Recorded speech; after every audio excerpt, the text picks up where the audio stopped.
just for straight this bail proceeding, we have $15,000 for you. But if David can lie that he does not know me, an honorable minister of this great country should not be a liar. I'm not the only woman. No. If you don't sleep with him, he will hold on to your payment.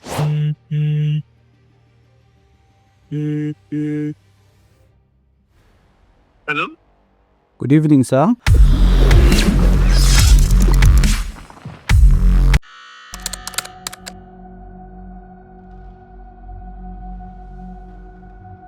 All right, ladies and gentlemen, it is me again, K, the host of KaaTruths podcast, and today live with me in the studio is Tracy Ohiri. I'm sure most of you have seen her video, especially with Showore in court, in hospital, and in police station. This is the lady that has been having issue with Dave Umahi, the Minister of Works. And today we have her in the studio. We want to get the background of her story so that we can understand what is happening, how it all started, and what is going on presently. You're welcome, ma. Thank you. Thank you, KaaTruths, for inviting me. Thank you, Nigerians. Thank you.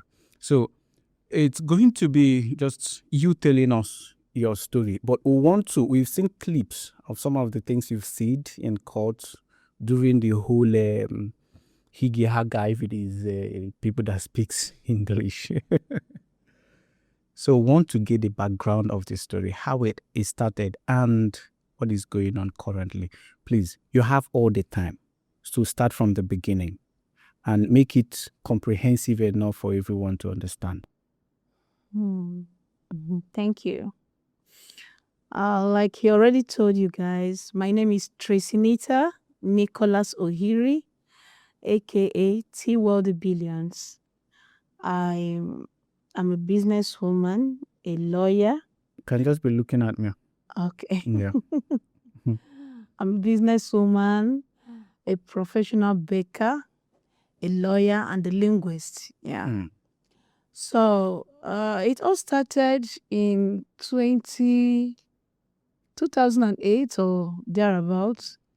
I was having an exhibition at Transcorp Hilton because I'm into corporate gifts. I produce corporate gifts like what you have on the table. I brand. I produce customized corporate gifts for different companies and individuals for events like weddings and for promotional events like elections. So I was having an exhibition at Transcorp Hilton, and a lot of people will come in, look at what you have on display. You network with them. They take your card, your flyers, take your numbers, and you also do likewise. So it was in one of those times that I met engineer David Umahi and some of his aides. But at that time, he was the PDP chairman of his state. So he felt so delighted seeing the things we had on display, and he invited us over to his state. He said, I have to produce this. I like what I'm seeing. This is very creative. So you guys will be coming to make a presentation in my state. We travel around around the states of Nigeria, and I've worked for a couple of people. I've practically traveled around Nigeria, sourcing for jobs, and I have my clients all over. So, and that was it. After some weeks, he invited us over, and I always go on this business trips with my staff. As at that time, I was single. I was a single parent. I was not married. Yeah. And if I step out, it's difficult for anybody not to like me. Yes, because I have that golden favor from God. So people like me easily, yeah. So we went to his state. He invited us. As at that time, he gave us accommodation in his house. I don't know about any hotel. I don't know if he had a hotel at that time when he was the PDP chairman, but we stayed in his house. And I asked him, sir, what about your family? He said they were in London or Canada. I can't remember, but they were not staying with him. So we stayed in his house. So, and we didn't stay in his house because he was dating me or I was having anything with him. We stayed in his house because he said, no, you guys can stay in my house. No problem. We have guests from downstairs and I stay upstairs since my family is not here. So, and he is not the first person that has hosted my staff and I. We've been to different states where even the people that invited us hosted us in their house and we felt so at home, ate and wined with them, and there has been no issue. Over the years, each time we go back, those people host us, they're always happy to have us in their homes. So we stayed, he gave us 2 rooms. I stayed in one, 2 of my staff, and my driver stayed in one. And we had his boy called Emeka Silas. Emeka Silas then had a girl that he wanted to marry like a fiancé. They stayed downstairs. So in that David's house, he had a swimming pool. So we stayed downstairs. And we have made our presentations during the day. Then it's time to sleep. I'm an MFM member. And I don't joke with my midnight prayers. I always pray at midnight. I'm used to it. So I was preparing to pray. Sorry, MFM is a Mountain of Fire Ministry. Correct. That's correct, sir. So as an MFM member, I'm used to praying at night. I was preparing to pray when he knocked on my door and came in. So it's okay by me because as someone hosting us, you have the right to come and check up on us if we're okay, and also to find out if we're eating. And that's exactly what he did when he came in. He was standing, but he had towel. I was concerned because he was tying a white towel, so which made me very uncomfortable. So, and I was already holding my Bible. I said, "We're fine, sir." "Yes, sir, we're fine." He said, "What about your staff? Have they all eaten?" I said, "Yes, sir, we are okay." Then he sat on my bed. So, and I also was sitting on that bed. So I adjusted, I adjusted a little, and he said, "Okay, feel at home. I hope there is no problem. If you need anything, let me know." I said, "No problem, sir." So I was now waiting for him to go. And he stayed on. He will say one thing, talk about something, and I was getting uncomfortable. So by the time you know it, the discussion became intense. "So, Tracy, you're a very beautiful girl, and I would like to take care of you." "I know, sir. Thank you. You're already taking good care of us here." So that's not what I mean. "You're not a baby. Are you a baby?" "I know." So he started touching me, and I stood up. I said, "I'm coming, sir. Let me drop this Bible with my staff. They need it. I'll join you soon." And that was how I escaped from that room. In fact, when I go to my staff door, any of them you call today, they will tell you, I practically banged, and they opened. I said, "MD." I said, "Open." I jumped inside. There were already 2 people on the bed, 1 person on the floor. But when I got into the room, they all lay on the floor and gave me the bed. I said, "Lock." So I guess maybe he waited and didn't see me, and he went upstairs. But I slept with my staff in the room where he gave to them. Then in the morning was when I knew that he was a very childish person. In the morning, "Good morning, sir." He said, "Good morning," and passed. So we're supposed to leave that morning. He did not talk to us. He did not talk to me. I said, so he was attending to some people. When he finished, he was going towards his car. I went to meet him. I said, "Sir, we're about to go. We want to start going back to Lagos." He said, he just opened his door, his Jeep, got into his car and drove off. I called him severally, like 11 times I called. He didn't take his call.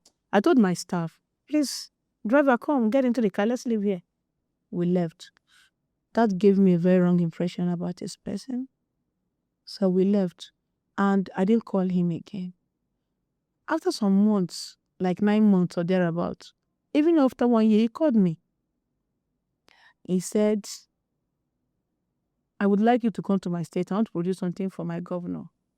I said, "The last one we came, Okay, before now, during the day we made presentations and he took me to a filling station that belongs to him.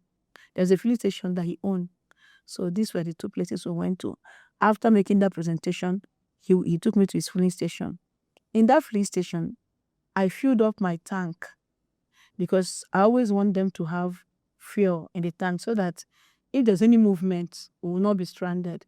He saw me filling up my tank. You invited us. He never said, no, give her fuel. Wrong impression. I'm not making demands, yeah? I'm not being, what did they say? I'm not being entitled, but you invited us. It's not like when I was coming from Lagos, you sent us money. No. So I didn't say anything. I filled up my tank, paid, and we followed him. So now when he left, we left for Lagos and we left your place. You can't even call us to say, have you gotten to Lagos? So that slide, I liked that slide. Then after a year or something, after some time, I can't really remember the duration, he called me that he wants to produce corporate gift items for his governor and that he would like me to come. As at this time, I now realized that he has a hotel called Osborne Hotel. And that was where he invited us. As we're entering Ebonyi, he directed us to go to that hotel. We went to the Osborne Hotel with a lot of trees, vegetation. I still remember vividly. I have videos, yeah? So when we entered the hotel, I was booking accommodation. You are the one that invited us again. And you're supposed to accommodate us. I'm not feeling entitled, but if you invited me and I did not ask you money for fuel, I did not ask you money for anything, we get to your hotel. This hotel is yours. It's not like it's an outside hotel. I was making accommodation booking for myself and my staff. I paid. He was there. He was standing there. We just said, give them food. So I just allowed only my staff to eat. He gave my staff food. I didn't bother to eat. So we went to his office upstairs. He has an office in that hotel. We made presentations and he picked a lot of things, yeah, that he wanted to do for his governor then, one Mr. Amechi.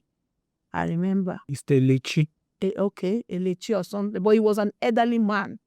I can't forget he was an Martins. Yes, Governor Martins Lechi, but he was elderly. So, and I think on that trip too, I was introduced to one of his sons. That's Lechi's son. I met one of his sons. So, and that was it. We did a quotation for that and we left. And the quotation we dropped for those things he wanted to do for the governor, he is supposed to send us mobilization fee. So when we called, he said, go ahead and do it. And I said, I'm not doing. Because those ones, I need to travel to Dubai to go and produce them. They are crystals. They are called crystals. And there is no way I can start going to Dubai to do it with no mobilization fee. So we kept on talking. He used to come and I said, I don't even understand why you used to invite me to your state. And when I come over, you'll be acting up. I don't understand it. You pick something, I'll do quotation. You will not answer. And remember, when we were going, he didn't give me any money. He didn't give us any money this time. So anytime I'm going to Ebonyi, I've already prepared myself. I've already seen myself that this man is not the giving type. Because in my life, I started making money at a very early age, yeah? So I don't, if somebody don't give me anything, I don't hold it against them. And there's one other thing I've learned in life. It's not everybody that has the spirit of giving. There are some states we go to work. As we get there, the person that invited us that will go there to work, as my staff, they would ask them money in pounds and dollars. I'm telling you the truth. I don't want to start mentioning states. People, as we are going, we've offloaded goods. You just see the person, the man that we went to, or the woman, even women, they give to my staff. Sometimes we just offload hamper. You just see them, they'll come out. They say, I take. They'll be giving my staff money. You take this, 50. You really tried. 100. Sometimes it's in dollars, it's in pounds. Yeah. And these people also made sure that we're okay. So me, I've already prepared my mind that this guy doesn't have the spirit of giving. So no need to even ask. I don't ask him. We also left. So when he now was insisting, he didn't do those things again. I said, I can't do them, sir, because I do them in Dubai. And without mobilization, it's not going to be possible. Okay. So that was the last discussion. And over time, sometimes he will call me, Tracy, how are you? I'll say I'm fine. And sometimes too, I call him. And when we talk on the phone, he just make a fine girl. When no sabi make good use of her beauty. I don't understand what that means.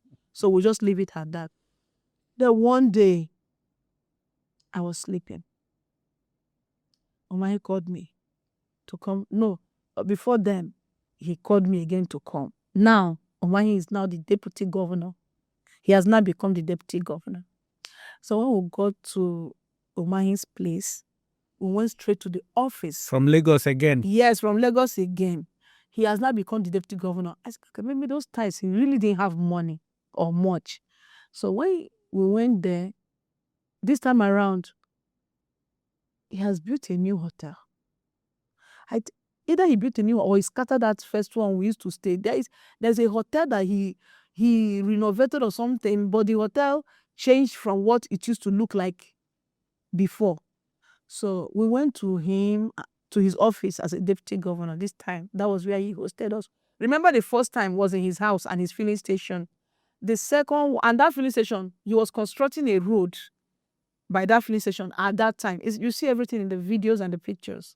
Now, the second time was in his hotel. Now, this third time... A new one? No, not the new one. The old hotel, his first hotel. Now, this third time was in his office as a deputy governor. So there he picked some things. I didn't know that now he's a deputy governor. He's picking things he will use. I didn't know he had intention of running as a governor. And he was preparing himself. So he was picking some things. I was asking, what do you want to use them that when people visit your office, you give them as they're living? The thing is that you can be used and be promoting somewhere, like when, like when people want to do campaign and all of that. I was even helping him to select. I said, this one is not good for campaign. You understand? So in my mind, maybe his guy is trying to come back. He wants to. This one is not good for campaign. This one is very good for campaign. Especially with those women that cannot read and write and men that cannot read and write in different local governments and villages. With your pictures boldly on these things, they will always remember the face of the person they want to thumbprint for. So I was advising him. So at the end of the day, he picked a lot of things. I said, but these things now we picked. If you want to do it, what type of picture? Where are the pictures we will use? He gave me pictures. He had pictures in his office. So I collected those pictures. I snapped those pictures with my phone. I snapped them. And I can't remember, but it's like I collected those hard copies from him too. So, and I gave him a quotation. The quotation was typed in his office. It's even one of his aides that helped me, but I can't remember the name of the aide that typed that thing on my letterheaded paper I brought for him. He said it is okay. So, and because I'm communicating one-on-one with him, it's not like I didn't get acknowledgement copy. I only made 2 copies. Acknowledgement copies, when you give somebody, you ask the person to stamp here for you. I just gave them 1 copy, and I know that 1 copy is for us because we are doing direct communication.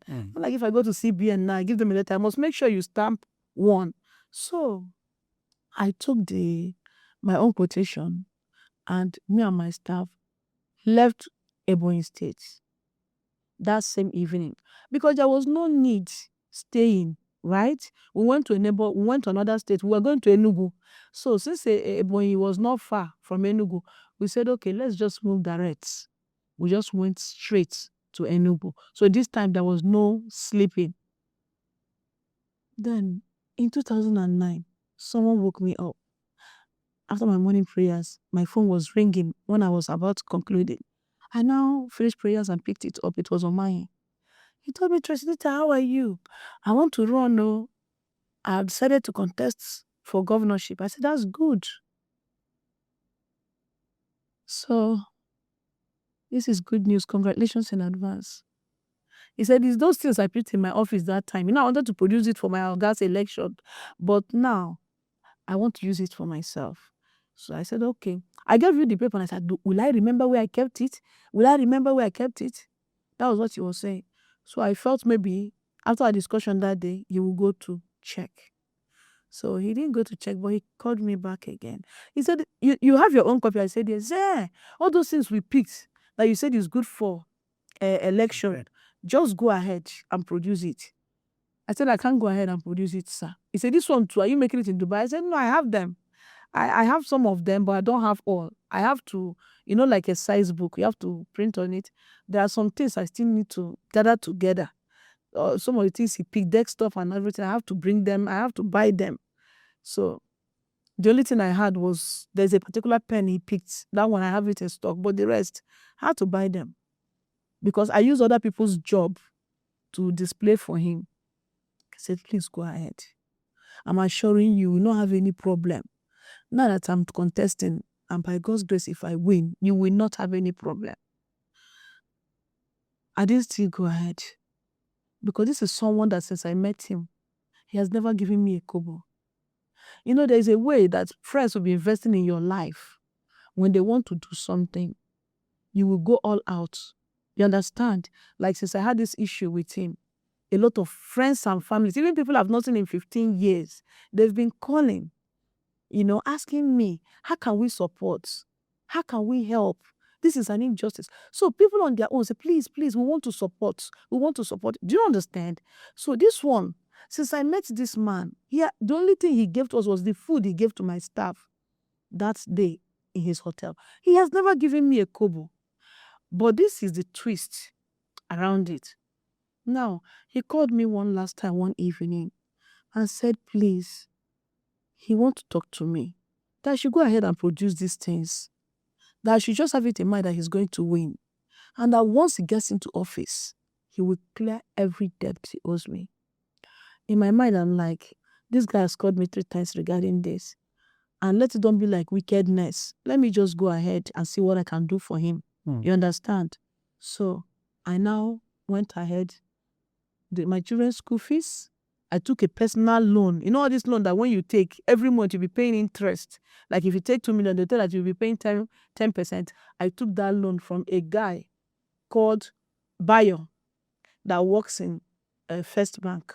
He used to work in First Bank, but he has resigned. Wherever Bayo is, Bayo will bear me witness. So I took that loan. He took me to a place where they gave me that loan. I added my children's school fees. I ordered for those things from Dubai. I printed the notebook here. And when it was done, I called him. He said, oh my God, try and deliver it this weekend. I'm not around. I have gone to Abuja. I've been going to and fro Abuja to meet with our president's wife and also the president because I'm sourcing for fund for my election. I don't really have much right now. And I asked him, but what about your Oga? The governor should support you. He said, no, that they are having misunderstanding. I don't know if they are, but that is what he told me, that they are having misunderstanding. So, and I think he said something about the man wanting his son or something to become, I don't know, but he said something in that line, and that the man does not want him to become the governor, that they are having misunderstanding. So I said, okay, we will try. I sourced a truck. We loaded these items with my private car. I drove in front. I drove with the truck. So we went to Ebonyi State. Someone drove me in my car and the truck man drove the truck behind us. We went to Ebonyi State. Now when we got to Ebonyi State, we lodged in a hotel close to a school. It's like that school is a college of education.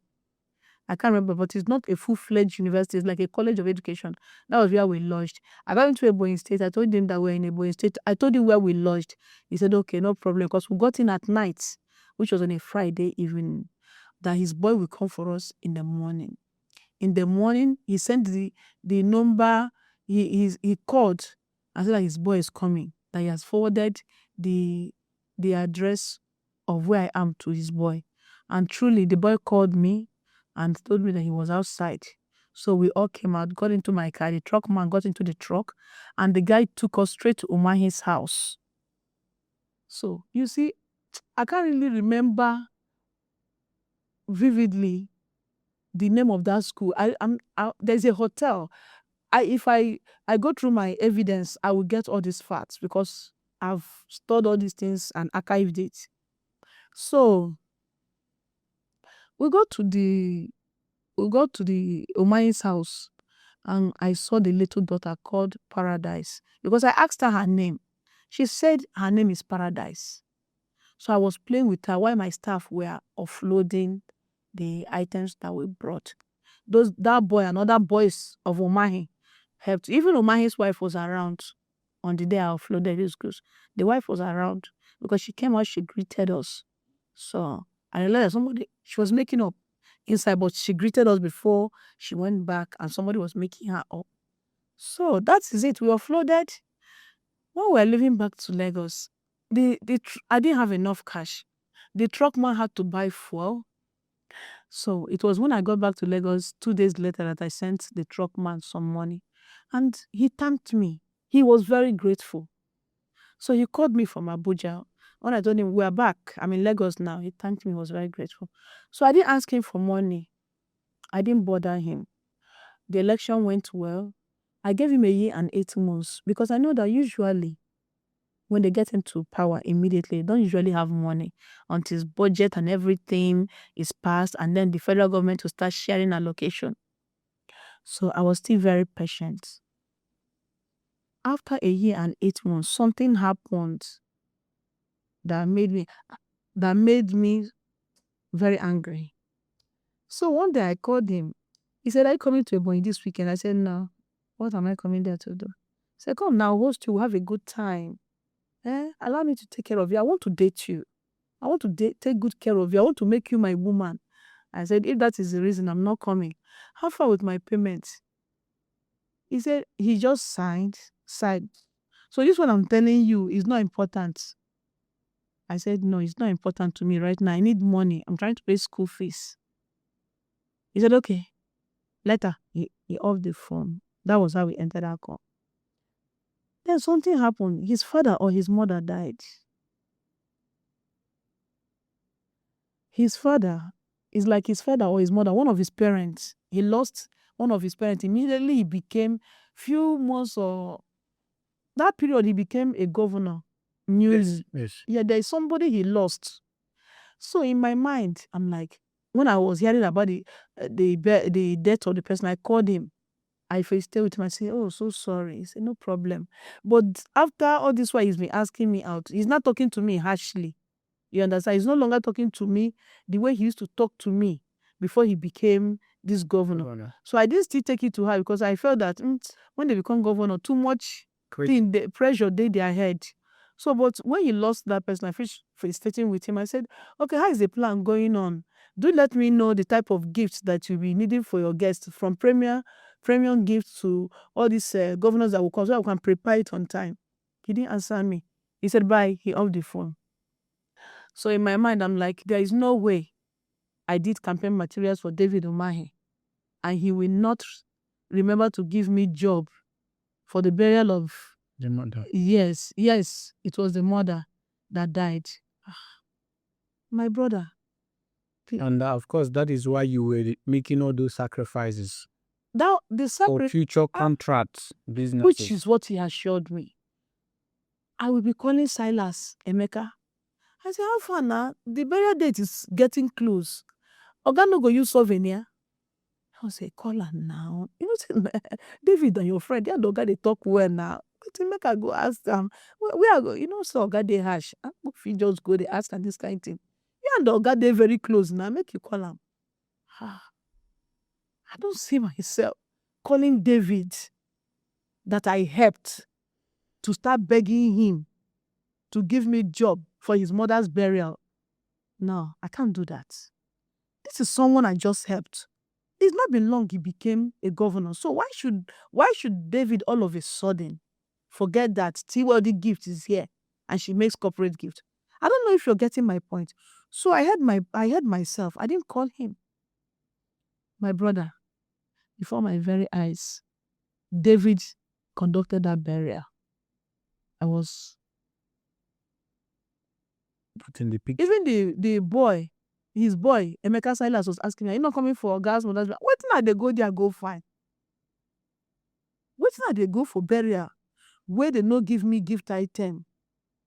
After I finish helping your Oga, gather my children's school fees, took a loan that Bayo took me to where I secured. I was paying percentage to the people. Because I came to the bank, he said, "Which collateral you want drop?" I said, I need this job. My guy, I now explained to him, showed him David, everything. He said, okay, I get people, but their percentage, they're high. I said, let me just use it and run. Immediately he becomes governor, he will pay me. Well, I forgot about it. I moved on with my life. After I gave him some time again because he just buried someone. And I started asking for my payment. I said, how was the burial? He said, fine. When I asked him for the payment, I said, you buried your mother. It's like you forgot me to give titles. He said, it's you. You're not cooperating. You are not cooperating. If you are cooperating, by now you for don't day okay. I now asked him, okay, what do you mean by this cooperation you're talking about? He said, I want you to be my woman. I want to date you. You don't know that you're very beautiful and you're supposed to be under a man. It's okay to be under a man, but David, I cannot date you because you're a married man. Stop saying this. Are you a baby? How many women? Are you the only married woman? Even married women here. He said, are you the only single? Are you the only single? Are you the only? There was a word he used. There's a word he used. I will remember that word before I leave here. He now said, are you the only grown adult that does not know how to use what she has to gather something for herself? That's what she told me. And I said, he now told me that even here we are, many married women are throwing themselves at me. I said, yeah, that is for them. Everybody has principle in life. My own principle is not to sleep with a married man or throw myself at a man. David kept on pestering me via phone calls. Anytime we speak, he will make me realize that I'm the reason why he has not done anything for me. So that means, in my mind, I'm like, he said from that first day in that room, I went to my staff room, that he felt I insulted him. That what was that? What was I doing? And I kept him standing in the room. And by the time you know it, I've jumped into my staff room. He kept on reminding me of those. I said, okay, sorry, no verse, but I've made it clear to you. So now, when I realized that he was not ready to pay me, because each time we talk about my payment, he talks about dating me. He talks about how I'm not being sensible enough to act like an adult and use what I have to get. Just a quick question. This money we're talking about, how much is it?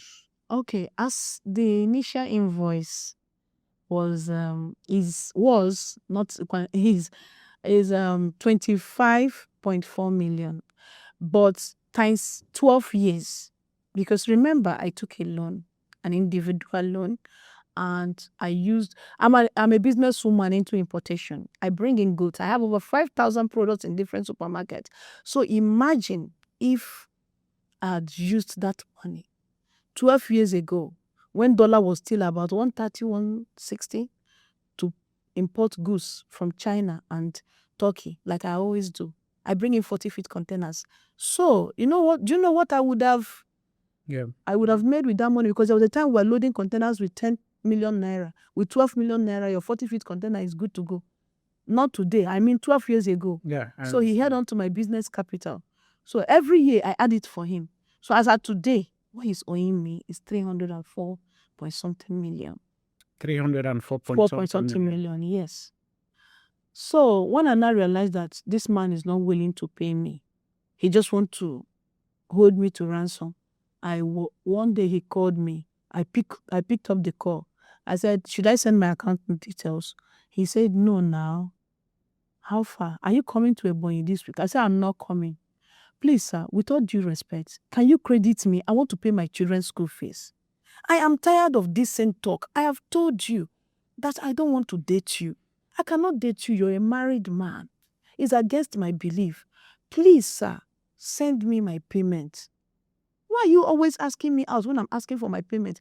You've been a governor now for over 2 years. Over 3 years. And you're not talking about my payment. This was not the initial agreement. Please respect yourself and pay me. That was the mistake I made. David hung up on me. He sent me a message. I will teach you a lesson. I will deal with you for insulting me. If you know David Umahi, you know his number, I will show you my phone. You will see the message in 2016. He sent me a message. So he blocked me. He blocked me. After sending you a message that he's going to deal with you. Yes, that he's going to deal with me for insulting him. Can I see this message? Yes, please. Yes. And this message was sent when? You will see the date and everything is there. So while they're getting the message, let's keep talking. So if I use another phone and call David, he hears my voice, he will drop it. If I use another phone and message him, he will not respond. But I kept on trying different phones in my office, to reach out to him. So one day, I told my lawyer, it's like this man really needs action. I don't think if I keep calling this man will pay me. I have to go to his state and you have to go with me. So my lawyer has prepared letters because I don't want to go to court with David Umahi. You know why? Something I willingly did for you. Something I did out of kindness. Why on earth would I not be begging for it? So I felt if I get to his state, have you seen the message? Yeah, is it the last one? There are so many messages. Just show me the one. There are so many messages. I wouldn't want to read. Oh, okay. Okay, that's it. This is 2016, 12th April. Have you seen it? So I even used to use prayer. So I will be using prayer to beg him. I'll be saying, oh God, please touch the heart of your son to pay me for the job I did for him. Or to give me another contract to cover up the job if no one pay me for that one. David will tell me God is busy. Are you seeing it there? When I send in the message, you tell me God is busy. That is what he used to send to you? It's there. You did not see it. Let me show you. When I tell him, I will be praying. I'll be saying, in the midnight, you see the time I send these messages, I'll say, God, please, touch the heart of your son. So you can see here, I said, I'm tired of begging him. Check. I will not use prayer. When I'm praying in the midnight, I will not send him a message through prayer. That God touch the heart. He will not tell me God is busy. You're seeing it, right? So wait, this is actually very serious. And I think people doesn't know because from what I'm seeing here, this is 11th April 2016. Yes. You will also see where he said he would deal. Rise Eliza and touch the heart of your son, Governor Dave Umahi, to encourage me in class by giving me another job. Now, if no one pay me for this one, make him give me another job to cover the. So he will respond, God is busy. God is busy. So you see, these are all the things that angered me because the David I made me believe he was a deacon, that he was a deacon of the Christ Embassy Church. Now, I'm going to read this one out loud. Okay. And this was 12th April 2016, yes. around 02:33 a.m. When I used to say my midnight prayer. Where is the God of Mountain of Fire and Miracle Ministries? Arise at this hour and touch the heart of your son, Governor Dave Umahi, to encourage me, Tracy and Nicholas, by giving me a job or a payment for the items I produced for him during the election to enable me clear my debts and grow my business in Jesus' name. And they responded, one day you will pay for insulting me. You see it. Please read out the number so that those who know the David Umahi will know if it is his number. Because he said he has never met me. My brother. Okay. This is crazy. Okay, so I told my lawyer, prepare, we are going there. And I called David with another number and he picked. I said, listen, I'm coming to Ebonyi. And by the time I get to Ebonyi State, I'm blocking the government house with my vehicle. No vehicle will drive out and no vehicle will drive in. That was what I told him. Do you know what David told me? He said, if you come into Ebonyi, with you and everybody coming in with you, none of you will live alive. Tracy, I will give you the same treatment I gave the Nelen engineers. I said, what is Nelen engineer? That won't concern you now. I'll just watch out. Just wait. I will not talk too much. He hung up. I don't know what Nelen engineer, Nelen engineer is. I didn't know. I now went to my lawyer. I said, see, prepare. The man is thinking that I'm not serious. I'm going there to block the government house. He told me that if we come, that we will not live our life, and that he's going to give me the treatment of the Nele engineer. My lawyer said, you don't know about the Nele engineer. I said, what is Nele engineer? He said, go and read about it. He opened his phone, he said, read about it. That was when I read about the Nele engineer. And when I feel reading about it, I changed my mind. So I changed my mind, and I said, okay. These Nelian engineers, what happened? What's the story about? You said you read about it. I don't know, I beg. I will advise you to go and read it by yourself. I don't want to say. I only use the phrase that he used for me. All I know is that when I read about it, it's like those people were abducted from his office, or when he's having meeting with them, and that was the last time they were seen. I don't want to talk about it because it no concern me. Reading about those engineers, I said no. I'm a single parent. As at that time, I wouldn't want to go and lose my life. So I stayed back. I now told myself, one day, David will not be governor again. And when he's out of the government house, one day, I will also meet him. And that kept going. And I kept on praying. There is no amount of fasting I did not do for this David Umahi issue. There is no amount of fasting. There is no amount of midnight prayer every day, to the point that anybody that knows me, in short, it got so bad. Ask my husband. After we have gotten married, it got so bad one day. My children were telling me, he never do every midnight. You go to pray about this. Mommy, leave this money for him. Every day. God, I beg. God, please, touch David Umahi. Every of my child knows David Umahi's name. Even a little baby around me. If you come to my house, no staff, everybody, because I'm always praying. God, touch the heart of this man to release my payments. I don't have power to fight this man. Do you know what it is to fight a Nigerian politician? So let's get on. I didn't go.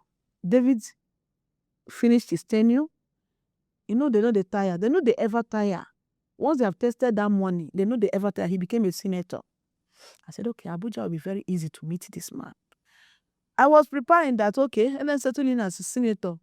One day I will jam him. I will even go to National Assembly and meet him in his office. They say he has become a minister. So my dad, who was living with me, because when he was sick, I took him to treat him, became very ill. I felt I should fly him to the US because I was using Premier Hospital and St. Nicholas to treat him, and they were giving him good treatment. But I felt if I fly my dad to the US, he will get a better treatment. So I started looking for phone to call David Umahi. I have money with this man. That money will help me to treat my dad. So I called him and I said, David Umahi, my dad is very sick. Please give me my payments. Just give me my payments. I want to fly my dad to the US for treatment so that he will not die. He said, if your father wants to die, let him die. He's not the first to die. He hanged up. I tried again. He has blocked the number. Eventually, months down the line, my dad died. Even when we were trying to prepare for him to fly, we could not. And as at that time, I was heavily pregnant with a set of twins.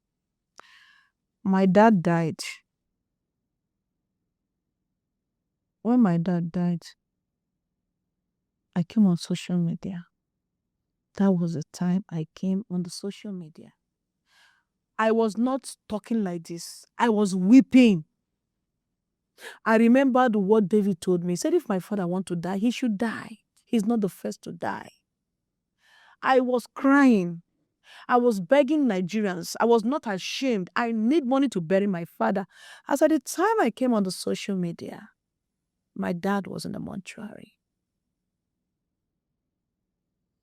I pleaded. I begged. We wrote letter to the Senate president. We wrote to the presidency.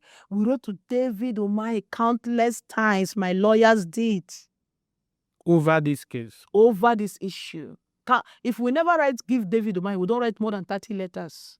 And you have copies of these letters? We have copies of the letters. We wrote to the SGF because they said that David Umahi and the SGF, George Nkuma or something, is our best friends. So even when somebody heard about this issue, when the thing went online and became viral, They said, the brother is, the friend is George, the SGF brother, that let them talk to him so that he can talk to David. They sent the man. The man said yes, so that the brother, which is the SGF, has spoken to David. He said yes, that I produced gift items for him, but I insulted him. I even have it as an evidence because the guy sent back the voice note. He said, but the minister say your sister insulted him. What is insult? Respect yourself, sir. I don't want to date you. Pay me my money. Stop talking to me about friendship. That is the only insult. So I kept on. I've been persistent. I've been persistent. So saying that, why did you wait for now? Why did you wait for now? I've been online demanding for my payments. It's 2023. Sorry, 2023. I've been online. Even VDM posted me in 2023. I was on Tunde Ednot. In fact, there was one that Tunde Ednot, when Tunde had over 7 million followers, that Tunde posted me today. The next day, they put down his page. In 2023, I can never forget. So people were now saying that, see now, maybe now because of this girl matter, that minister matter where Tunde post, that's why he lost his page. I have been persistent, begging David Umahi, asking him for my payment. I even begged his wife. So I was not telling people that what kind of country is this? That some years back, I was on my own. Oh, they invited me to Kano State and said I do very good corporate gift. That Shakarao want to take title. I should go and get corporate gift. Kano State, not individual, like David Umahi own. This one is Kano State. They had a committee. The committee is in pictures. I snapped with everybody. Nobody can deny that. They now said they paid him money into my first bank account. Till tomorrow, if you want, I can produce it. You see Kano State government. You can see how many millions they paid in there. So I now traveled to Dubai to go and bring in this corporate. They said, because of time, I should use DHL and freight it in, which I did. And that was the first time I used DHL to freight in goods, what that quantity. I supplied. And the governor, Shekarau, as at that time, who said the amount he budgeted for gift was 72 million, released it to the committee and they shared it among themselves. So I was now asking Nigerians that which kind of country be this? Every day, for every time, frustration. Last time, and I told you that in 2009, no, in 2005, as I lost so much money to Kano State, as I'm still recovering from that one. Now, in David Umahi own in 2015, that I supplied since 2015. You understand what I mean? I was just recounting, telling Nigerians the story. I now told them that even that time, that was when Festus Keyamo was still Festus Keyamo, not the Festus Keyamo of today. Oh. That was when Festus Keyamo was behaving like so worried. I paid him 250,000 naira. 250,000 naira I paid Festus Keyamo in 2009. 2009, I paid Festus Keyamo 250,000. Do you know how much 250,000 was then? Festus Keyamo ate my money. He did not do that Kano State case. So that was the explanation I was giving to Nigerians why I will not allow David to eat my money this time. Because people were saying, leave it for him. Do you know what David did? David would not have picked those things. Picked the story I was telling Nigerians. Because they were telling me, leave the money for him. Let him go. God will replenish. I said, no, I will not. I will not continue to leave my business money. That it has happened before in Kano. The committee ate the money. But this time, this one is one-on-one with David Umahi. If it is not one-on-one, will I have his number? If it is not one-on-one, I will have the committee members. Okay, this one, you understand what I mean? So I was telling them the story. David went and picked it. So when he came for this interactive session, he said, we heard that, I don't know the woman, but we heard that she's a blackmailer. So when we started, the first thing he said, what about Kano State? I said, of course, Kano State. I worked for them. There is evidence everywhere. I have my account statement to show where they paid in, the amount of million they paid in as initial deposit. He said, what about Festus Keyamo? Did I tell you that Festus Keyamo did anything to me? I only said Festus Keyamo was my lawyer. Festus was my lawyer, Festus Keyamo. When Festus Keyamo was Festus Keyamo, not Festus Keyamo of today. Festus Keyamo before was like this Omoyele Sawole now. Yes. Sowore that God is using for Nigerians. That was how Festus Keyamo was. And then he was my lawyer. In 2009, I paid him 250,000. He ate the money. He did not do the case. If I start that wahala on that one now, 250,000 naira at that time, you know how much it be today? So I let this. So when David mentioned it, I said, Oga Minister, please concentrate on yourself and leave these ones. It's not adding up. If this is the reason you're calling me a blackmailer, it's not adding up. So that was it, my brother. I continue to cry. So just a quick one. Okay. You said the minister denied ever meeting you in police station. So, even with all of these messages, exchange of these messages. He has never met me before. Anyways, we're getting there. So I continued to cry. Then Sahara Reporters picked it up, just like every other blog was picking it up. I reported it. He said he went and sued me for defamation. So last year, I came for a popular person's birthday in Abuja here. When I came for that birthday, I just reached praying in the night in the hotel where we are, and God asked me, what are you doing here? I said, I came for this person's birthday now. I brought gift last week. Didn't you see me? He said, you're not meant to be here. They are planning to arrest you. I say, who? He said, Dave Umahi. That they've been tracking me. God told me that. So I went to that same person's house because we missed our flight. And the person said, I should go to the airport. When I get to the airport, I should call him. So that night, God told me, that person that told you to go to the airport that you came for his birthday, you say you brought all this gift for, they want to use him and arrest you. That airport, we went to the airport, actually, we were calling him, delaying. I went to ease myself. The Holy Spirit told me, take your children, leave here now. They are coming to arrest you. Enter the next available box. For the first time in the history of my children's life, my children took bus. We took bus back to Lagos. God said, look for the next. We were at the airport. I was calling the person. He was not picking. He said, go. I went to the bathroom to ease myself. God told me that person you say you brought gift for and you came for his birthday here, they want to use it. As he's playing these delay tactics, they are trying to arrest you. They are negotiating your arrest. But he's trying to convince them not to make it now that you came for his birthday. I left with my children. So, few days before this arrest, God woke me up. I was praying. I finished my prayer. God told me, daughter, I want you to change your style of prayer. He said, I would like you to go on a 7 days midnight prayer. He gave me what to pray about. And God told me that as you're starting that prayer, when you're singing praise and worship to me, I want you to put it on your WhatsApp status and your Instagram stories. Let people see. He actually directed me to put it on all my social media platforms. But I was not comfortable with it. I said, how can I be praying and be sharing it online? He said, yes, I'm about to do something that will make people know that I'm alive in you. I'm about to do something that will make people know that I have an interest in you. So what I did was, when we start the praise and worship, I'll just post some of it on my WhatsApp status and my Instagram story. A lot of people were following me. So a lot of people can testify to the fact that in the last 2 weeks, that they were following my worship and my midnight prayers on my status. It was by the directives of God. He said he wants people to remember this testimony.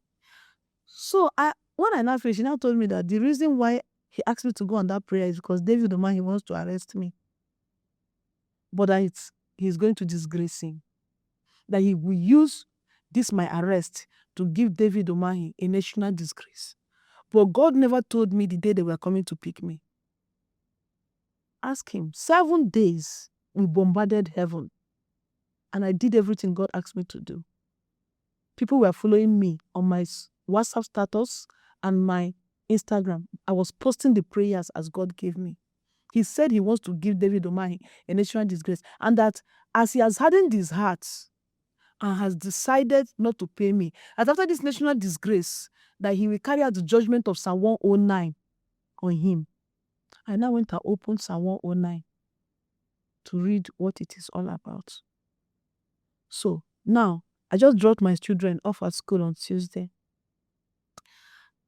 The police was at my house and they picked me. They did not even allow me to go inside. From the time I left to drop my children out, I did not enter my house again. They just picked me. In Lagos? Yes, in Lagos. Now, when they picked me, they said they were taking me to the nearby police station to make documentation. When we entered the car, the talk changed. They started rushing out of Lekki Phase 1. I said, where are you going to? You said you were going to Morocco. They said, no, we're going to Ikeja. I said, no way. That's not what you said. My husband said, I'm here with you. Allow them, let's see where they're going to. So they drove me straight to, okay, when they came, they showed me the paper, the writ of someone. I said, did they say I stole something? They said no. Did they say I'm owing somebody? They said no.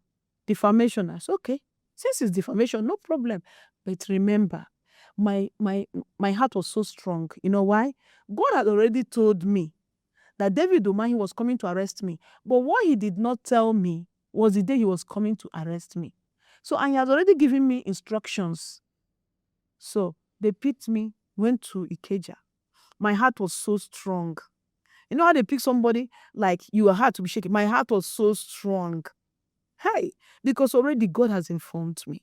So when we got to Ikeja, I said, you have to wait for my lawyers to come. They said they are not waiting. I said, okay, I'm coming. Let me go and ease myself. As I was going to ease myself, somebody drew me by the corner.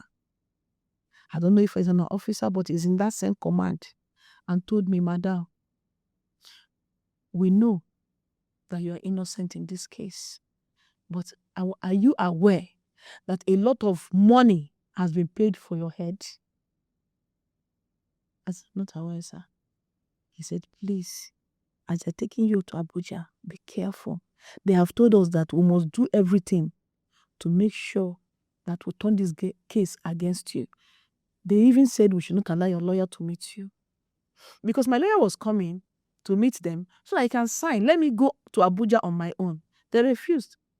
They ran me. So I was now praying, and God told me to start making noise. As I was coming down, God said, start talking. I told my husband, please, God said you should record me. And he videoed me. And that was the video that went viral, that I was arrested. When I got to the airport, the Holy Spirit said I should tell Nigerians that I'm going to Abuja.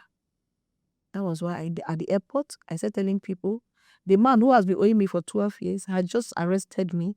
I want each and every one of you to bring out your phone and start recording. I'm going to Abuja. Tell President Bola Ahmed Tinubu that David Umahi has arrested me. Tell Sheyi Tinubu that David Umahi has arrested me. Tell all Nigerians that the man who has been owing me for 12 years is using the police to oppress me by arresting me. And now they're taking me to Abuja. The airport officials thought I was mad, but I wasn't. I told them I'm not mad. I'm only doing what God said I should do. They brought me in here, took me to their station, and David PA and group was calling the IPO, asking her, now her head don't cool, eh? I know that she don't dey calm, she don't dey cool. The man was saying, I lie you. You never see this kind of person before. Her mouth still dey sharp. I was hearing it. She thought I was lying down there. She thought I was hearing everything. They were asking her. When I did like I was going to, there was a time they called her and was asking her some, they went to, another thing I want to say, they went to all my banks. They took all my account statements. When a corrupt politician want to fight you, he went first to all my banks. He took all my statements. In the file, all my children pictures are in that file. All my children pictures are in that file. They've been tracking me. There is no information about me they don't have in the file. My file is like this. So, but the good thing is that when David Umahi and his people were planning for me, God was also planning for him. Because God knows my hands are clean. So, they now took me to cell. The next day was in the interactive section. They took me to Fakorode. When I got to Fakorede told me that, but that evening I came from Lagos. But he said he has paid you, that his committee paid you. I said, I'm sorry, of CP Fakorede. He's telling you about the wrong person, not me. So they took me to the cell. They took me to my Tama cell. I was calm because I know God is with me. I went there, and in the morning they picked me. But one funny thing happened. When I wanted to buy food, instead of the woman that the what do they call them, IPO of the case, to stay with me, she went and entered the kitchen where they are making my food. I don't know what they have sent her to go and do to the food. So a lot of things happened, but the next day they brought me. I said the minister was coming. So I sat and they brought him. When I sat there, my husband sat. I said, my lawyers are coming. My lawyers are coming, which is Mr. Omoyele Sowore and my lawyer, Barrister Masha, and other people coming in. They did not agree. I said, we can't keep the minister waiting. Meanwhile, my people have come. They are downstairs. They did not allow them to come upstairs. So you see, this Mr. Omoyele Sowore, he has the Spirit of God in him, because he said he waited. He felt that this is not, he just burst in and started looking for where the interaction was going on. And he came in at the right time. Everything just happened as God has planned it. So my husband sat, I sat. He came in, they said they should collect my phone. I told them, all Umahi's aides here, they are with their phone. Why would you collect my own? I said, collect this man's phone. The guy said, who is she? Who is she? Who is this woman? Who is she? So they left their phones and took my own. I said, okay, no problem. I gave them. All of them were doing like, when adults are behaving like fools because of money. Honorable minister, honorable minister, honorable minister. I sat calmly. I was just looking at all of them. I did not talk. I said, if you're not taking their phone, you've taken my phone, no problem. They started asking questions. Immediately he sat down. The first thing he said was, have you met me before? I have never met. When he said, have you met me before? I didn't talk. He said, I have never met this lady in my life. I don't know her. I'm meeting her for the first time. Then I started asking questions. I brought out my evidence. The evidence, some of the evidence I've been using online is not all the evidence, because I know the person I'm fighting. So the ones that are in video that people can see I kept them aside. I distributed them. My lawyers kept them, sent to my children abroad and all of that. So I brought the paper, because some are in pictures, some are in video, right? So I gave them. He said, you have never met me. The first page, you will see the load. The second page, you will see the goose. The third one, you will see me and him in picture. You will see me. The only difference is that I added weight. Finish. Because I used to be very slim and tiny until I had my last set of twins. I'm a mother of different sets of twins. So, how can he say? I was just looking at his face. They asked me a question, I answer. They said, do you have a witness? I said, yes. Some of my staff that have left the company 7 years ago, they called them. They testified. Oh, yeah. Do you know David Umahi? Yes. I went with my MD to Ebonyi State. He invited us. The one they call, we stay where they stayed, where we stayed in his house or his hotel or where we stayed. And that was the time I met him. One even said I snapped with him. That was the first time I met him one-on-one. They said, okay, what was happening? He said, we were doing presentation.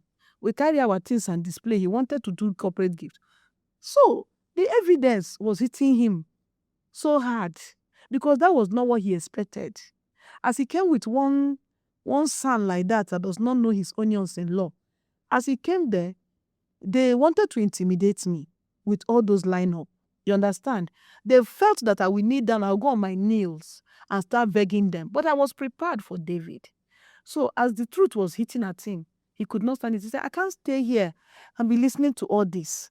What happened is that I'm going to institute a case in Ebonyi State, 3 different cases. You want to institute a case in Ebonyi State. The same Ebonyi State, you said if I come, I will not live alive. The same Ebonyi State, you said you will give me the treatment you gave to that the treatment of the Nelem 5 engineers will be what I'm going to experience. And yet you want to institute a case in Ebonyi State so that you and your boys will finish me. So that was what he said. They said, Sam, you're going to institute a case in Ebonyi State. You're going to institute 3 different cases. Let her come and prove. Let her come and prove. So when he stood up, I said, no, David Umahi, he can't stand up. I was not even calling him honorable. I was not calling him engineer. I was addressing him directly. I said, no, David Umahi, you can't stand up. I'm not finished yet. You said you don't know me, right? You can't stand up now. I'm giving you evidence that you know me and that you're owing me.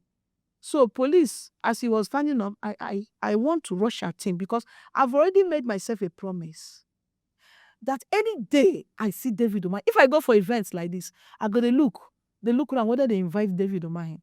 Because this my hand you see like this. If this my hand enter David Umahi's trouser or hold his neck, Jesus, there is no human being on earth that can remove it. There is no human being on earth. Go and ask Reverend King. I don't know where he is today. When they duped me many, many years ago, I was pregnant. I kept calm. I had my child, I think about 23 years ago. The day I went to their church, they were giving testimony. I went there to do like I was giving testimony. Collected the microphone. That's why I carry my hand like this, deep into the trouser of the pastor. We collect the shop money. You know, Reverend King, he had bodyguards. They dragged me. Woman was just born. My baby never reached 3 weeks. They dragged me out for where? As I stood there, they had to go inside, pour the offering. In my presence, they counted my money and they gave it to me. Every other person could not do it because they were so scared that man was a killer. The man was this. I hate injustice. I have always been very vocal about the oppression of corrupt politicians. And why it pains my heart is because you elect them into office. You give them the power to serve. And they turn against us with the same power. So everything that's escalated that day was as a result of the fact that an honorable minister of this great country should not be a liar. That was what vexed me. And they said because of that way I humiliated him, they must take me to court. I must enter prison. And Nigerians said, no, it cannot happen. He lied. I would have been calm. I wouldn't have challenged him. But he lied. As a minister in this country, you cannot lie. David is one of the bad eggs that must leave the ministerial cabinet of President Bola Ahmed Tinubu. If David can lie that he does not know me, if David can ensure that while we were perfecting bail, his team called 2 of my lawyers and told them to frustrate the bail that we were perfecting, that they have $15,000 for each of them. What can David not do? In court, as we came out, we were granting interviews. My file got missing. Jesus Christ. They say that your lawyers. I said my file got missing. You did not hear the story. For more than 2 hours, they were looking for my file. Talking about your lawyers. Yes, the lawyers in my team. Yes, we have the numbers of the people that called them. It's there. Who is this? Don't worry about who it is. Just frustrate this bail proceeding. We have $15,000 for you. When that one hung up, they called another one. You see those guys? Being wealthy is not what they are after. They are after taking back the country from the corrupt politicians. We came out from sitting. I was the last person that they had her case. Oh yeah, we don't sit down. Everybody don't provide documents for my bail. My file don't miss. My file got missing. They took 2 hours to look for my file. Can you believe that? They were searching everywhere. File will come out now. We didn't know that. The registrar didn't know that. Umahi's team took him to the back. Somebody followed them and recorded it. We have a lot of evidence against them. A lot of evidence. Even in this group now that is fighting for justice, they have planted their people. But we know there are lots of snitch. So all this evidence that we have against them is the reason why Nigerians became so vexed and say, no, this is injustice. If this man is not guilty, he can't be offering $15,000. His people cannot be calling to frustrate the bail. That's why they waste time magistrates go. Do you understand? The man had my file and said it was missing until the magistrate left. Immediately he saw that the magistrates have left the compound and driven off. My file was found. He now said, no, they have to take her to prison until next week Tuesday. Magistrate is the judge is not coming. It's not coming tomorrow. It's not coming until Tuesday. And their plan was that when they get me in there, I will not be out until the next hearing in April. David is a corrupt person. He is very corrupt and he's bad. But see, what God has in stock for him will shock him if he doesn't change and repent. That's the truth. I'm not the only woman. No. When I started fighting this cause, many women came. My sister, I beg, help us. I said, no. Go to your own page and be crying. The same way I'm crying. God will help us raise somebody that will collect our voices together. Women that also have issues with it. The same pattern. If you don't sleep with them, he will hold on to your payment. And some of them are so ashamed of coming out. So I'm going to do something quickly. Please give me my phone. I will need to call 2 of your staff. Okay. And just hear from them briefly. And then I'm also going to call the SCA to Dave Umahi on media. I'm just going to, talk to him, find out why the Honorable Minister have not been able to just settle this case with you once and for all. Let's hear what they'll have to say. The name is Daniel. No, the name is Mr. Martins. Okay. He was present with me in Ebonyi State.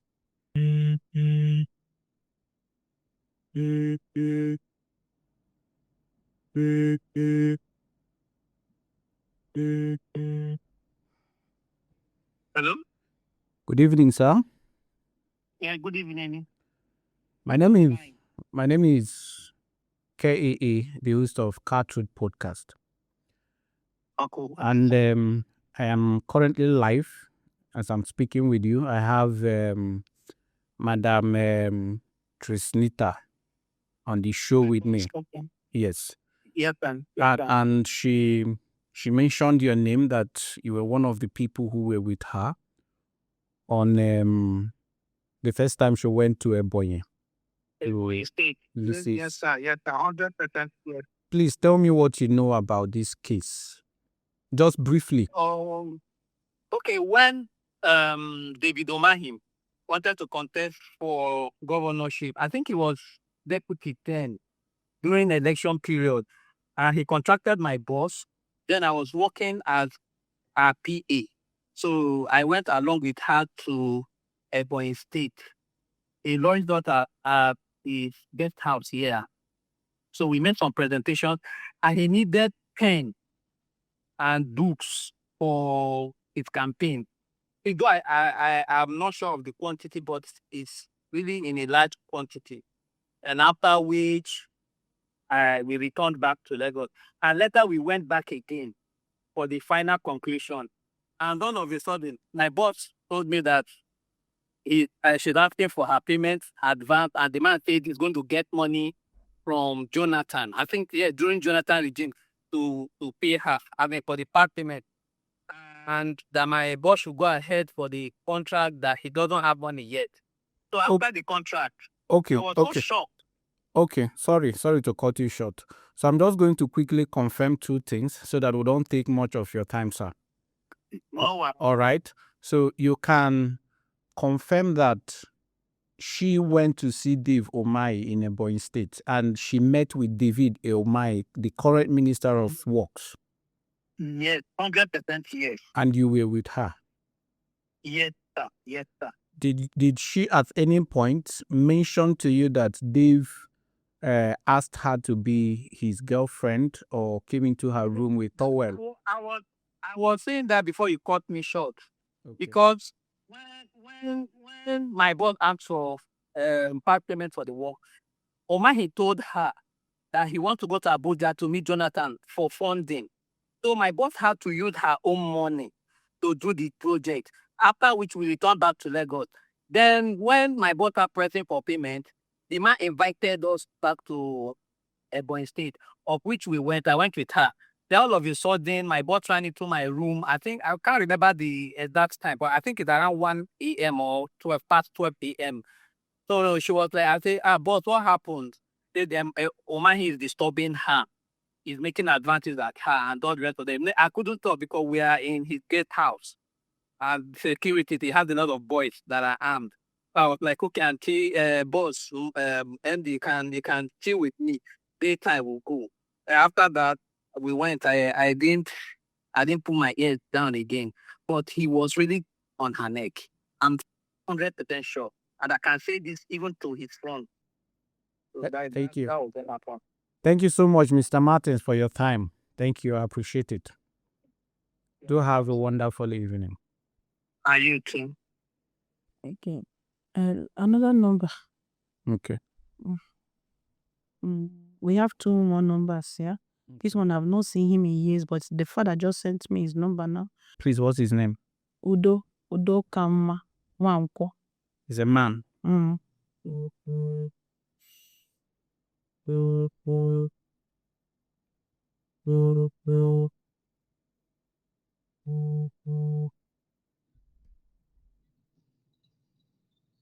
Hello. Good evening, sir. My name is KAA. I'm a host of KaaTruths podcast. And I'm currently live as I'm calling you. I'm with your former boss, Madam Tracy.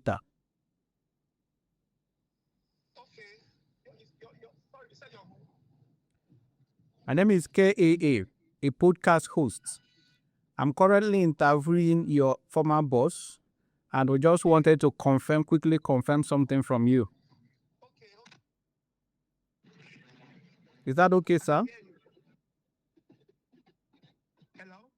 Is that okay? Can I go ahead? Sure. Thank you. Please, can you confirm that you know Madam Tracy Ohiri? Yes, I do. She's my cousin sister. Okay, so we're interviewing her concerning the case she's currently having with the Minister of Works, David Umahi, and she made mention of. I saw a glimpse. I saw some glimpse of it on TikTok. Okay, so she said you've traveled with her to Ebonyi State the first time she met with David Umahi, where she went to make some presentation. That's very correct. Okay, can you briefly tell me, just in summary, what you know about this whole case? I think that's about because I finished my youth service at the time. I just finished my youth service and then I started working with her because I also studied a little bit about branding, graphics arts. So I worked with her within that period, and I can remember that was the time we left Lagos for Ebonyi State when we went to deliver a consignment, and then we were lodged at Osborne La Palm Resort, and I think the hotel they said was owned by the then deputy governor, who is the current minister as we speak. That was where we lodged. I'm very aware of that transaction when it happened that time. Good. Has she ever mentioned that the minister tried asking her out, asking her to be his girlfriend, or did she ever mention that the minister came to her room in one of the meetings with the minister? She actually mentioned it, not just that. She at such news is she tells us of such harassments from, because she does the jobs for, I think we went with her to deliver some jobs at Ebonyi State. We went to deliver in Abia State. So such things happen, and she usually tells us that confrontation in terms of harassment and all that, but she stands her ground as a Christian. You know, she's a member of a Mountain and Fire. So I don't know if she still watches. The current one, the one with Dave Umahi, did she tell you people? I didn't know anything about this. As in, she didn't tell us as staffs. Not everything she discloses to us as our workers, but I think that could be personal to her. Now, the day you went to make the supply, were you with her the day you went to make that supply to Dave Umahi? Yes, we were all We are all together. We are all together.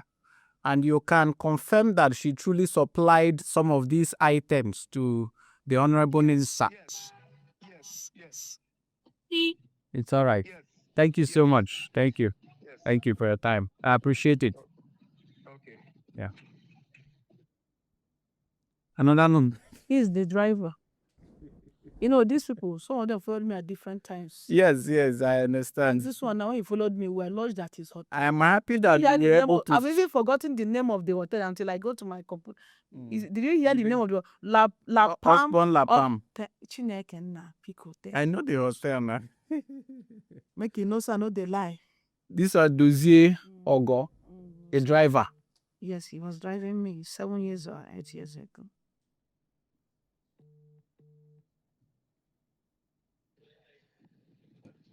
Hello. Good evening, sir. Good evening. My name is KAA, the host of KaaTruths podcast. I'm currently live online with Madam Tracy Ohiri. In her story, she mentioned you, and we're calling to just confirm if you could still remember the story she's telling us, because she said you used to be her driver. Okay. Yeah. Is it true that there was ever a time you drove her to Ebonyi State to have a meeting with Dave Umahi, who is the current Minister of Works? Yes. Yes, sir. Is there anything you would want to just in summary of what you know about it? I believe you must have heard or seen the case that she's having with the current minister online. Is there anything you can still remember from the whole journey to Ebonyi State and the meetings with David Umahi? Okay. I think there's a time I took her to Ebonyi State. We went from Lagos to Abia State, from Abia State to Ebonyi State, from Ebonyi State to Abuja. I think I remember. Yes. What is happening in that? Like what is going on in Abuja? I think everything that woman is saying there is 100% true. Yes. Everything he's saying is 100% true. Yes. Now it's true. Because when Dave Umahi was deputy governor, we went to Ebonyi State. I think we went to the hotel called Husband Hotel. Who owns Husband Hotel? I don't know. That is the hotel we went that day, and we display watches selling all her distillation about. I think the guy was in PDP there. Me and him, me and her, and the brother, the cousin. All of us went to took something upstairs to demonstrate for the Umahi to come and see. And he came with the convoy that day, and he came into the hotel and he saw everything. After then, I think we slept in that hotel that very day. So I think after that day or the second day, we left the hotel and started coming to Abuja. I think I can remember. Okay. Thank you so much, sir, for your time. Thank you. I appreciate it. God bless you, sir. Thank you very much. Yeah. It's an interesting one. So currently we've been able to speak to 3 people, and they all confirmed your stories. They are all past staff. Yes, They have left my company like 7 years ago. they all I've been confirmed. spoken with them. They all confirmed what you've been saying. And also some of the evidence, I've seen the messages, and I can say that what you're saying, the exchange in messages is correct. It's correct. Before we end this show, is there any other thing you'd like to say about this whole case? Is there any other particular information we do not have yet? The information, all information. Currently, what is the status of the case currently? He sued me to court, and I've been granted bail. But the truth is, people like David should be taught a lesson. A lesson that as a minister, you are a civil servant. You are here to serve. And you are not here to oppress the people that gave you the power. with the power that you have acquired, the police should not be used by any Nigerian politician to oppress the masses. In Asokoro cell, where I am, I have about 7 men there that was exported from Ebonyi State on the instruction of David Umahi. They said Fakorode arrested them, and they've been there for months.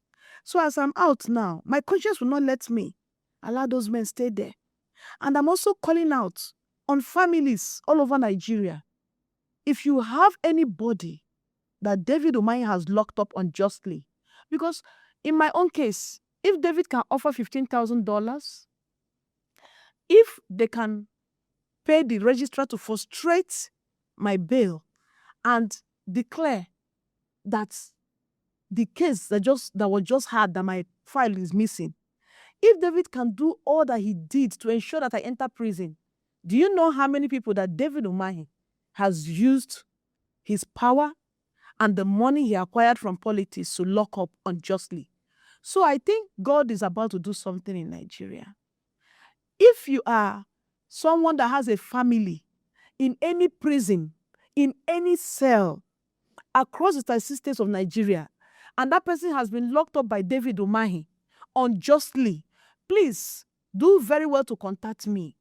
So my new mission now is to start bailing everybody that David Umahi has locked up unjustly, or any politician has locked up unjustly. Enough of this oppression. You are civil servants. You must serve in truth and in the fear of God. We shouldn't be afraid of our politicians. We shouldn't. It is time to decongest the Nigerian prison and the police cells, where they have innocent people who, because they have nobody to voice out for them, nobody to stand in for them, is languishing due to the corruption that has eaten this deeply into this country. Enough of that. I have a strong feeling God is about to do something in Nigeria. Thank you. Thank you. Ladies and gentlemen, this is KaaTruths Podcast. And of course, what we'll do here is very simple. We'll give voice to those who want a platform to tell their stories. And she has told her story. She has presented her proof. We've seen some of them. We are going to push all of these things to you. You watch it and be the judge yourself. We're not saying this is who is guilty and this is who is not guilty. The proof, the information we have, the calls we've made, they are all there.